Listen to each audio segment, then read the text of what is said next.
I'm here with my friend Kyle. That's his back there. That's him right there, yeah. He's visiting Nicaragua for a month.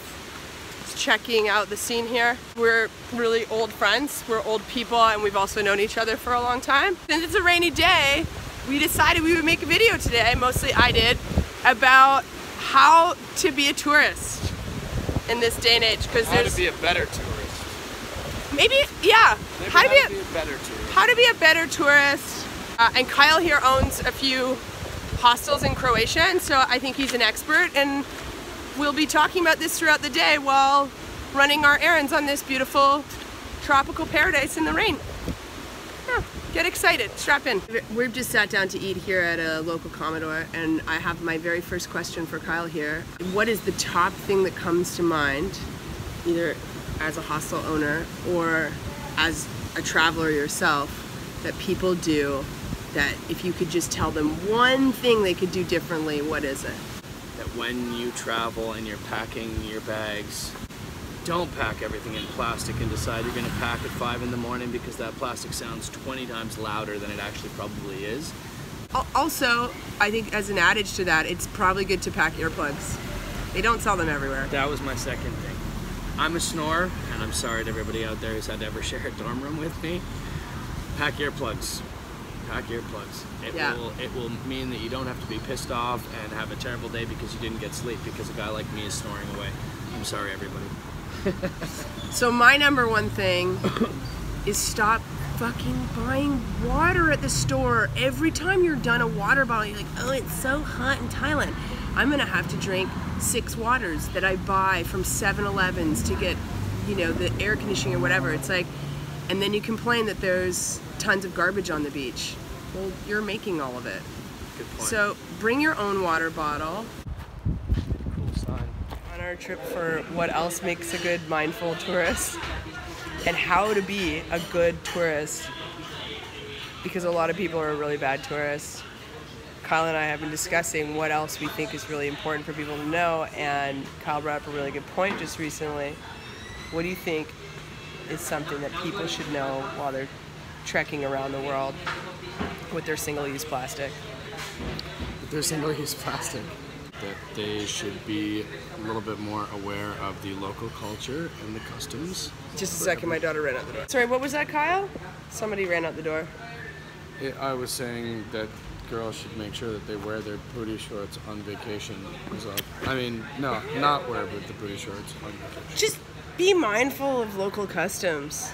Yeah, I think when people go places, they don't quite understand always some of the local customs and what's okay to do and what's not okay to do. When they go to other countries, they act like they do in their own countries, and a lot of times, I will give a perfect example. I will not name the particular country where these people are from, but when they come to Croatia, they are extremely disrespectful. They piss in the streets, they smash bottles, they are completely unaware Australia.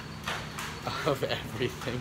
I didn't say that. I've never been to Croatia, but I've been in Thailand. I've seen some drunk Aussies piss on a few businesses. I think people should just be a little bit more respectful of communities. Yeah, it would be cool if they gave out something with a customs form on the plane. I just think people don't care enough. We'll not be naming the country either, but there's definitely a dress code that's not followed in Central America by some foreigners, mainly from 2 countries. There's 2 countries that I would say are the biggest culprits here. And you know, I think it's fine to get your whole life on and wear your little booty shorts with your vagina out and your cleavage and your tummy and all of it. That's super cool. But in places like Guatemala where I live, like it doesn't come off as empowered or normal. It's just not normal. It's not common. Just put your vagina away and be mindful. You know, if you're in a conservative country, just be mindful. Like France, like men don't wear sandals in France. You shouldn't have those on. Great. So Kyle, what's your favorite kind of tourist? Oh, you know,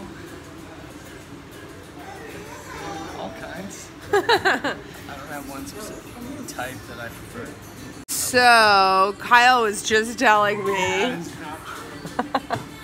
He won't say it because it's going on the internet, but mostly just likes 25 to 30-year-old women with daddy issues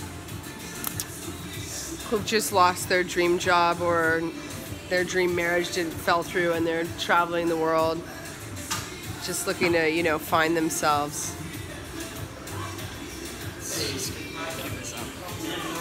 Stella got her groove back style. I had that trip, 2012, Central America, and then I moved here, so. Yeah. Stella got her groove back in every single country, 5 countries in 5 weeks. I also really, really like long haul travelers. Anyone that's traveling for 6 months or more is usually not an asshole. They are the best travelers. The people who The come. long terms. They don't come. They're not the July, August travelers. They're September travelers. I'm traveling for a year, 2 years. Yeah, they're not people that are like, can I get a taxi to this middle of a nowhere place for my big bag to take me 2 blocks because I overpacked because I needed fashion. To get more stamps in their passport. Yeah, that's another one. He probably gets more of that in Croatia. People just looking to get stamps on their passport, you know, like some people I know. She's a little stamp whore, this one. How to be a pussy ass bitch with Kyle Dawson. So Kyle, you've traveled a lot in the world. What's like the one thing that you feel you need to travel? Dice. I always travel with 5 dice. I travel with 5 dice because you might run into a bunch of Cuban busboys playing behind a wedding. Hey, papi. No, I travel with. Just papi. I travel with 5 dice because in those long waits, it just so happens that one of our favorite games happens to be Yahtzee. Oh. We play with 5 dice. Who's we? Whoever I'm traveling with. Oh, Yahtzee's actually good. I like this one. Is a great travel. Always travels game. with 5 dice. This is good. I hope you're taking notes, viewers at home. 5 dice and a deck of cards. Deck of cards actually really good. You know, something that I always take with me has never failed to come in handy, and I almost always am giving it out to other people, is tea tree oil. Tea tree oil, you can gargle with it with water to get rid of a cold. You're getting a yeast infection, you can, you know, it cleans things, it disinfects, it's antifungal, great for bug bites, great for rashes, ear infections.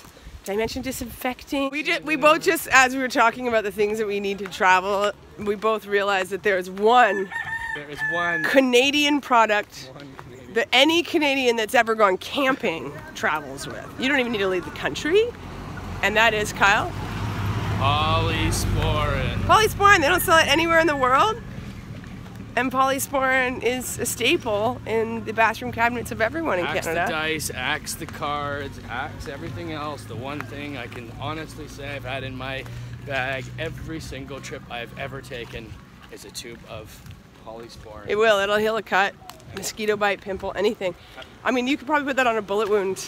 Yeah. Like it's healed in a day. We're talking a day. Alright, people. Polysporin, and they sell it over the counter, still. Right, listen up, YouTube audience, a day.